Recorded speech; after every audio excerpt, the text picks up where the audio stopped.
Shalom, salam Activate kepada seluruh pemimpin Komsel dan anggota Komsel. Hari ini dan bahkan dalam minggu ini, walaupun suasana lagi liburan, namun buat kita semua jangan pernah lupa untuk kita bisa bersama-sama bersekutu dan berkomunitas di dalam Komsel kita. Kita belajar pada minggu ini tentang committed to change, bagaimana kita bertekun di dalam firman dan firman membawa perubahan dalam kehidupan kita. Dalam khotbah di hari Minggu, saya sudah sampaikan tentang hidup lebih mulia dan apa yang sedang Tuhan kerjakan di tengah-tengah gereja mula-mula. Namun, saya ingin mengajak kita secara khusus zoom in, melihat tentang tema hidup lebih mulia. Apa maksudnya? Kita bisa temukan di dalam Kisah Rasul yang pasal yang ke-17 ayat yang pertama sampai yang ke-15. Di dalam ayat tersebut kita akan menemukan perbandingan yang saya ingin ajak kita semua di dalam pembahasan Komsel kita pada hari ini adalah perbandingan antara dua kota yang dilayani oleh Rasul Paulus. Yang pertama kota Tesalonika, yang kedua adalah kota Berea. Coba kita lihat dari kota Tesalonika. Paulus dan Silas pada ayat yang pertama dikatakan mengambil jalan melalui Amfipolis dan Apolonia dan tiba di kota Tesalonika. Di situ ada sebuah rumah ibadat orang Yahudi. Ini adalah sinagog yang kita kenal. Seperti biasa Paulus masuk ke rumah ibadat. Berarti Paulus sangat sering dan terbiasa ada di sinagog. 3 hari Sabat berturut-turut ia membicarakan dengan mereka bagian-bagian dari kitab suci. Ia menerangkannya kepada mereka dan menunjukkan bahwa Mesias harus menderita dan bangkit dari antara orang mati. Lalu ia berkata, inilah Mesias, yaitu Yesus yang kuberitakan kepadamu. Dan apa respons dari orang-orang yang mendengarkan? Beberapa orang dari mereka menjadi yakin dan menggabungkan diri dengan Paulus dan Silas, dan juga sejumlah besar orang Yunani yang takut akan Allah, dan tidak sedikit perempuan-perempuan yang terkemuka. Coba kita bisa menemukan ternyata orang Yahudi, ini yang dimaksud dari ayat ini. Orang-orang Yahudi mereka memiliki respons menjadi yakin dan bergabung dengan Paulus dan Silas, tapi hanya beberapa saja. Ya, dan lebih banyak yang justru orang-orang Yunani dan perempuan-perempuan terkemuka yang mereka percaya bahwa berita bahwa Yesus adalah Mesias yang sudah mati dan bangkit, yang memberikan keselamatan.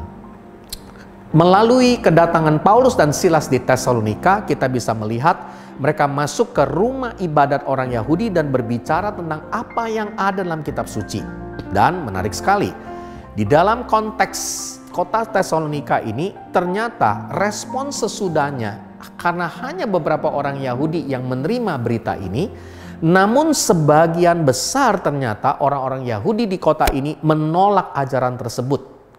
Responnya kita bisa baca dari ayat 5a sampai ayat yang ke-7, yaitu mayoritas orang Yahudi menjadi iri hati, mereka bergabung dengan para penjahat, mereka mengadakan keributan dan mengacaukan kota. Mereka menyerbu rumah Yason yang menampung Paulus dan Silas. Bahkan mereka menuduh rasul-rasul pada waktu itu dengan fitnah. Dan kita bisa lihat ternyata orang Yahudi di kota Tesalonika tidak memiliki respons dan tidak menghormati apa yang diajarkan oleh firman Tuhan kepada mereka. Dan mari kita sekarang lebih berfokus justru kepada kota Berea. Dikatakan pada ayat yang ke-10, pada malam itu juga segera saudara-saudara di situ menyuruh Paulus dan Silas berangkat ke Berea. Setibanya di situ, pergilah mereka ke rumah ibadat orang Yahudi. Jadi ternyata pelayanan Rasul Paulus pada waktu itu, setiap kali dia masuk ke satu kota, dia akan datang ke rumah ibadat orang Yahudi. Ya, kenapa? Karena mereka ingin memberitakan berita tentang Mesias lebih dulu kepada orang Yahudi sebagai bangsa pilihan. Dan dari Tesalonika kita bisa melihat perjalanan Paulus dan Silas ke Berea, dan di dalam kehidupan orang Yahudi di kota Berea kita bisa menemukan respon yang sangat berbeda dengan orang Yahudi yang ada di kota Tesalonika. Dari mana kita bisa membaca? Kita bisa menemukan dari firman Tuhan dari Kisah Rasul pasal yang ke-17 ayat yang ke-11, ya. Dan kemudian kita bisa melihat kemudian juga pada ayat yang ke-12. Firman Tuhan berkata pada ayat 11, bagus sekali. Dikatakan orang Yahudi di Berea punya ciri-ciri lebih baik hatinya. Apa maksudnya? Ternyata yang dimaksud dengan lebih baik hatinya itu lebih berbudi halus. Ya, artinya mereka itu punya pendidikan dan punya kesungguhan di dalam karakter mereka. Dan ini yang disebut dengan karakter yang lebih mulia. Jadi, hidup yang lebih mulia artinya punya karakter yang lebih mulia. Karena kenapa? Karena di ayat 11b dikatakan, mereka terbuka dan mau menerima firman Tuhan dengan kerelaan hati. Wow. Saudara, ternyata hidup lebih mulia seperti orang-orang Yahudi yang ada di kota Berea. Mereka memiliki karakter dan terbuka dengan belajar menerima firman Tuhan dengan kerelaan hati. Dan dicatat dalam Alkitab pada ayat yang ke-11c, mereka bukan hanya terbuka dan menerima firman Tuhan dengan kerelaan hati, tetapi mereka juga menyelidiki kitab suci setiap hari untuk mengetahui apakah semuanya benar. Wow, betapa rindunya mereka untuk mempelajari firman Tuhan. Arti dari kata ini dalam bahasa Yunaninya adalah menyelidiki dengan sangat teliti dan cermat.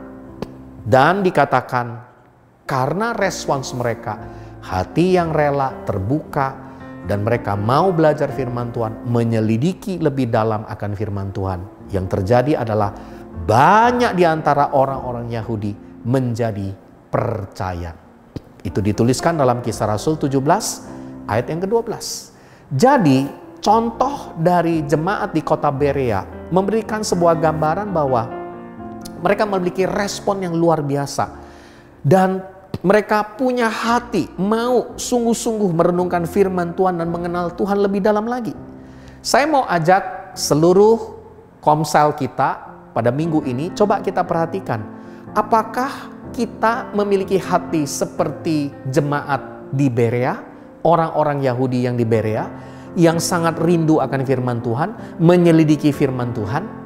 Atau sebaliknya kita hanya menyukai ya firman Tuhan yang pendek, ya, atau kita cuma hanya membahas firman dari sisi yang sekedar sebuah kesaksian semata-mata tanpa kita belajar mendalam.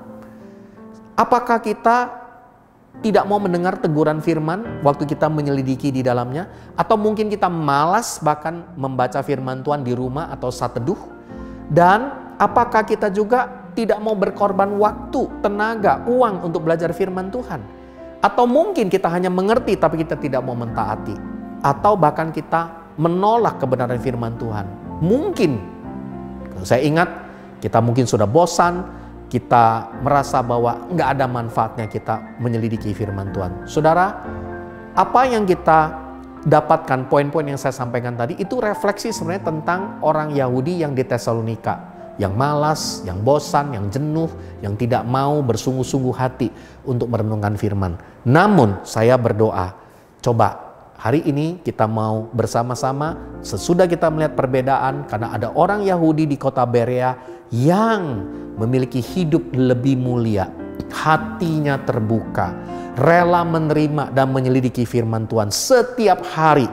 Hal ini haruslah merupakan refleksi buat jemaat Abalov Barat, buat kita semua untuk merenungkan firman Tuhan dengan sungguh-sungguh seperti jemaat di Berea setiap hari, bukan hanya membaca sepintas saja seperti jemaat di Tesalonika. Sudah tahu hasilnya? Ya, di kota ini banyak orang Yahudi yang kemudian percaya kepada Yesus karena hatinya punya hati yang lebih mulia, hati yang terbuka, dan bahkan dikatakan banyak orang Yunani, bahkan istri-istri mereka yang juga mengalami perubahan hidup. Saya yakin kenapa?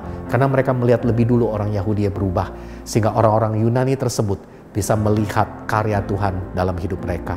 Puji Tuhan, renungan komsel atau sharing komsel kita pada hari ini, saya mau ajak kita semua, coba kita refleksikan, buat diskusi bersama-sama, ceritakan tentang kebiasaan baik dan buruk yang kita alami waktu kita membaca firman Tuhan?